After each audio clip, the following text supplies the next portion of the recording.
ஒருத்தங்க வீடு கட்டும்போது லோன் வாங்காமல் இருக்கிற ஜுவல்ஸ் எல்லாம் அடை வச்சு வீடு கட்டினாங்க. கொஞ்சம் சுற்றி கடன் வாங்கி வீடு கட்டிட்டாங்க. கட்டினதுக்கப்புறம் என்ன பண்ணாங்க அப்படின்னா, ஃபங்க்ஷனுக்கு போட்டு போகிறதுக்கு நகை இல்லை, நமக்கு அங்கங்கே நச்சு நச்சுன்னு கடன் கொஞ்சம் கொஞ்சம் இருக்குது அப்படின்னு சொல்லிட்டு நம்ம என்ன பண்ணுவோம், லோனை போட்டு நம்ம நகையெல்லாம் திருப்பிடுவோம் அப்படின்னு சொல்லிட்டு லோனை போட்டு நகையை திருப்பிட்டு இந்த கடனையும் அடைச்சிட்டு கொஞ்சம் நல்லா கணக்கு பார்க்காம செலவழிச்சிட்டு கூட கொஞ்சம் அதுக்கு சேர்த்து லோனை போட்டு எடுத்துட்டாங்க பார்த்துக்கோங்க. கொஞ்சம் நல்லா கணக்கு பார்க்காம செலவழிச்சிட்டு அப்புறம் என்ன பண்ணாங்க அப்படின்னா ஒரு மாதம் நல்லா ஓடிக்கிட்டு இருந்துச்சு. அதுக்கப்புறம் பார்த்தா அந்த லோனுக்காண்டி லோன் கட்டுறதுக்கு முடியலை.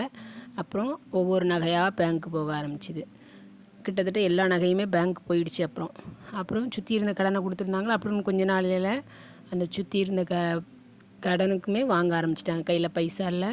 அப்போவும் சுற்றி இந்த மாதம் லோனுக்கு அவங்ககிட்ட இவங்ககிட்டன்னு சொல்லி பழையபடி திருப்பி அதே அளவுக்கு எப்படி ஃபஸ்ட்டு இருந்துச்சோ அந்த அளவுக்கு கடன் ஒரு வருஷத்துலேயே அவங்கள ரவுண்டு பண்ணிட்டு பார்த்துக்கோங்க. இவங்களுக்கு இப்போது நகையும் பேங்கில் போயிட்டு சுற்றியும் கடன் வந்தாச்சு. எக்ஸ்ட்ரா ஒரு பேங்க் லோனும் அவங்களுக்கு எக்ஸ்ட்ரா கடன் ஆகிட்டு. ஆனால் கொஞ்சம் யோசித்து அவங்க கொஞ்ச நாள் பல்ல கடிச்சிட்டு கஷ்டப்பட்டுருந்தாங்கன்னா, ஏன்னா எப்படியும் வீடு கட்டினா கொஞ்சம் கஷ்டம் வரத்தான் செய்யும்.